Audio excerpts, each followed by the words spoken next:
This is Bernie J, Streamline Travel Videos. Pretty cold today, low 20s, but this too shall pass, and we'll be back into summer traveling. And the best way that I know to prepare for summer traveling is getting off to the Boston RV and Camping Expo at the Seaport World Trade Center in Boston. It's going to be February 3 through 6 this year. I was there last year talking about RV travel, working on the road to be able to pay for my summer vacation. I'm going to be back again this year, and we're going to have more information about cool RV living at hot destinations. And I'll be talking about my time as a park ranger at Zion National Park in southern Utah. I also have quite the story to tell.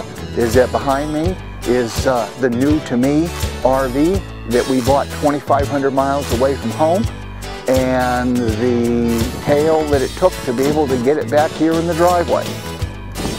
Please come to the show, and together we're going to plan your best vacation ever. Bye for now.